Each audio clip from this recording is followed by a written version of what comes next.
जय श्री राधे दोस्तों।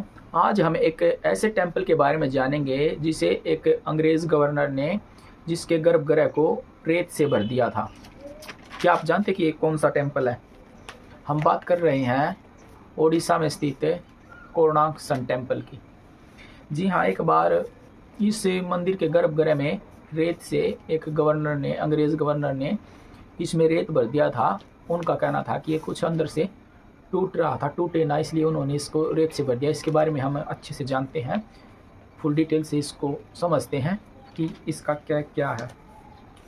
जो सूर्य मंदिर ओडिशा में है कोणार्क, उसको काला पैगोडा के नाम से भी जाना जाता है, हम सभी जानते हैं, जो कि ओडिशा के पुरी जिले में स्थित है और 13वीं शताब्दी में यह मंदिर बना गया था। ये एक 13वीं शताब्दी का एक प्राचीन मंदिर है। इस मंदिर का निर्माण गंग वंश के राजा ने करवाया था, जिसका नाम था नरसिंह देव प्रथम। उन्होंने इस मंदिर का निर्माण करवाया था और यह मंदिर पुरी शहर से लगभग 35 किलोमीटर दूर उत्तर पूर्व में समुद्र तट पर स्थित है। यानी पुरी से ये 35 किलोमीटर दूरी पर है, समुद्र तट पर यह मंदिर बनाया गया है। इस मंदिर पर कलिंग वास्तुकला का एक उत्कृष्ट उदाहरण है, जिसे सूर्यदेव के रथ के रूप में बनाया गया है। इसकी विशेषताएं क्या है? मंदिर की कुछ विशेषताएं हैं, उन विशेषताओं के बारे में अच्छे से समझते हैं। इस मंदिर में 24 पहिए हैं, जो सूर्यदेव के रथ के पहियों का प्रतिनिधित्व करते हैं। मंदिर में सूर्यदेव की 3 मूर्तियां बनाई गई हैं, जो उगते सूरज की है, और एक जो दोपहर में सूर्य जो ज़्यादा चमकता है उसकी है, और तीसरी मूर्ति बनाई गई है डूबते हुए सूरज की, जो शाम को हम देखते हैं। आपने भी देखा होगा, सूर्य शाम के वक्त लालिमा नजर आती है और उगते वक्त भी लालिमा नजर आती है। तो इसमें 3 मूर्तियां सूर्यदेव की बनाई गई हैं इस मंदिर में।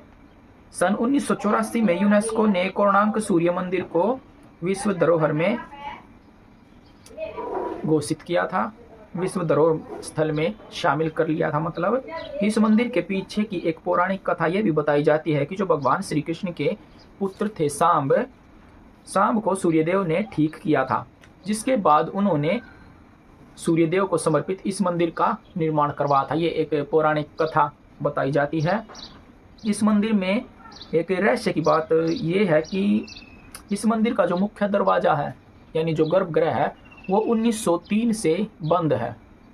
अब भाई वो क्यों बंद है, इसके बारे में जानते हैं। जो इसका जो गर्भगृह है, इस मंदिर के गर्भगृह में रेत भर दिया गया था। जैसे कि मैंने आपसे बताया था, रेत भर दिया गया था। और क्यों भरा था इसमें रेत? क्योंकि उस समय के ब्रिटिश गवर्नर ने मंदिर के ढहने से बचाने के लिए इसे रेत से भर दिया था और दरवाजे को हमेशा हमेशा के लिए बंद कर दिया था, ताकि ये मंदिर ना ढहे। अब भाई हम तो क्या कह सकते हैं कि मंदिर ढह रहा था, या किस कारण से ये कुछ इसकी दीवारें गिर रही होंगी, इस कारण से उन्होंने इसको भर दिया। अब तो क्या पता कि सच में ये मंदिर की दीवारें ढह रही थी, इस कारण से उन्होंने रेत को भरा। अब कुछ कह नहीं सकते, क्या सच में इस मंदिर की दीवारें ढह रही थी, इस कारण से उस ब्रिटिश गवर्नर ने इस मंदिर के जो गर्भगृह है उसको रेत से भर दिया था।